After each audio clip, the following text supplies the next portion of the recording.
யார் ஒருத்தர் இந்த சிவ சிவ அப்படின்னு சொல்லுவாங்க அப்படின்னா, நம்ம செஞ்ச பாவம்லாம் போகணும், நம்ம செஞ்ச கர்ம வினையெல்லாம் தீரணும் அப்படின்னு யாரெல்லாம் நினைக்கிறாங்களோ, அவங்கெல்லாம் சிவ சிவ சிவா அப்படின்னு சொல்லிக்கிட்டே இருப்பாங்க. இந்த சிவ சிவ அப்படின்னு சொல்றதுனால என்ன கிடைக்குது அப்படின்னு பார்த்தீங்கன்னா, சாதாரண மனிதரா இருக்கிற நம்மளும் தேவர்கள் ஆகலாமா, அப்படிப்பட்ட சக்தி இந்த சிவ சிவ மந்திரத்துக்கு உண்டு. அடுத்ததா சிவ சிவ என்ன சிவகதி தானே, இப்படி சிவா சிவா சிவா அப்படின்னு சொன்னோன்னா, அந்த முக்தி நிலைய அந்த இறைவனோட பாதத்தை சரணாகதி அடைகிற வழியை நம்மளுக்கு கொடுப்பார். அப்படிப்பட்ட சக்தி தான் அந்த சிவபெருமானுக்கு உண்டு.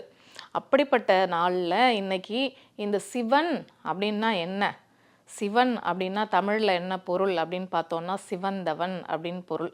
அப்போ சிவன் அப்படின்னா வடமொழியில் மங்களமானவர், தூய்மையானவர், முழுமையானவர் அப்படின்லாம் பொருள்.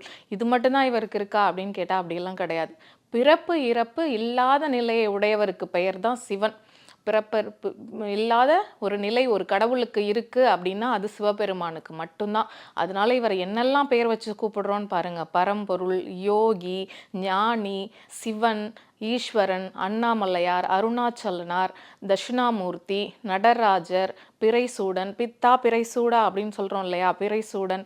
இந்த மாதிரி எந்த பெயரில் நீங்கள் கூப்பிட்டாலும் நம்ம கண்ணு முன்னாடி இன்னைக்கு வந்து காட்சி தர போகிறது யாரு அப்படின்னா அந்த சிவபெருமான் தான். Shri Gayatri tours and travels 8977728181 உங்கள் கைலாய யாத்திரையை முன்பதிவு செய்யுங்கள்.